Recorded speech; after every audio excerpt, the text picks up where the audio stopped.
नमस्कार मंडळी, एका नवीन व्हिडिओमध्ये तुमच्या सगळ्यांचं स्वागत आहे. आपण याच्या अगोदरच्या पार्टमध्ये बघितलं सासवडचं फेमस असं संगमेश्वर मंदिर, आणि या व्हिडिओमध्ये आपण बघणार आहे 13व्या शतकातील एकदम जुनं मंदिर. आणि हे जे मंदिर आहे हे चांगदेव स्थापित आहे, आणि या मंदिराचं नाव आहे चांगवटेश्वर मंदिर. या व्हिडिओमध्ये आपण या मंदिराची सफर करणार आहे. चला तर मग. मंदिरात प्रवेश करताच सर्वात आधी लक्ष वेधून घेतं ते म्हणजे भक्कम मजबूत दगडी तटबंदी. हे संपूर्ण मंदिर हेमाडपंथी स्थापत्यशैलीचं उत्तम उदाहरण आहे. फक्त कायापाषाणाचा अचूक समतोल आणि स्थापत्यशास्त्राचं अद्भुत ज्ञान दिसून येतं. आत प्रवेश करताच डोळ्यासमोर शांत, सुंदर, प्रशस्त सभामंडप दिसतो. दगडी खांबावर तोललेलं उंच छत आणि सभामंडपाच्या अगदी मध्यभागी विराजमान असलेला हा सुंदर भव्य नंदी विशेष लक्ष वेधून घेतो. त्याचे डोळे, अंगावरील दागिने आणि नक्षीकाम इतकं रेखीव आहे की नजरा आपोआप त्याच्यावर खिळून राहतात.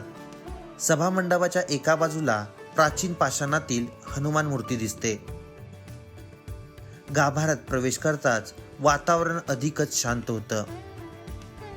या दिव्य वातावरणात मुख्य स्वयंभू शिवलिंग विराजमान आहे. सभामंडपातील दगडी खांब आणि त्याच्यावर उभं असलेले छत अत्यंत उत्कृष्ट आहे. कमल फुले, भूमितीय आकृती आणि सूक्ष्म नक्षीकाम पाहताना ही कला जणू दगडात जिवंतच भावना कोरल्यासारखी भासते. भिंतीवर आणि खांबावर दशावतारातील प्रसंगाचं सुंदर कोरीव काम दिसून येतं, आणि प्रत्येक शिल्पातून त्या काळातील कलाकारांचं कसब आणि त्यांची प्रतिभा उलगडत जाते. मंदिर परिसरात 2 उंच दगडी दीपमाळा आहेत. त्रिपुरारी पौर्णिमेला या दीपमाळांवर हजारो दिवे प्रज्वलित केले जातात.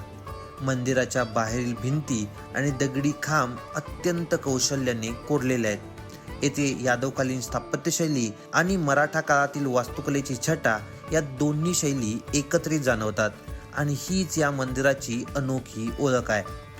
मंदिराच्या मागील बाजूस गेल्यावर शिखराचं खऱ्या अर्थानं सौंदर्य दिसून येतं. शिखरावर कोरलेल्या असंख्य देवता मूर्ती काळाच्या ओघात जरी झिजल्या असल्या तरी त्याचं सौंदर्य आजही टिकून आहे. याच भागात छोटंसं हनुमान मंदिर देखील आहे. मंदिरातील माहिती फलकावर या मंदिराचा आणि संत चांगदेव महाराजांचा इतिहास स्पष्टपणे पाहायला मिळतो. मूळ रचना यादवकालीन असली तरी इसवी सन 1700च्या काळात अंबाजी पंत पुरंदरे यांनी केलेल्या जीर्णोद्धारामुळे मराठा वास्तुकलेची छटा देखील इथे दिसून येते. अशी आख्यायिका सांगितली जाते की संत चांगदेव महाराज चातुर्मासात येथे कठोर तपश्चर्या करत असत. त्यांचा शिष्य दररोज पार्थिव शिवलिंग तयार करून पूजा करत असे, पण एके दिवशी पूजेनंतर ते शिवलिंग हललेच नाही, आणि तेथूनच या मंदिराची उभारणी झाली, आणि चांगदेव व वटेश्वर यांच्या संयोगातून आजचं नाव मिळालं. दरवर्षी फाल्गुन महिन्यात साधारण 21 मार्च पासून म्हणजेच भानू सप्तमीच्या दिवशी येथे किरणोत्सव सुरू होतो.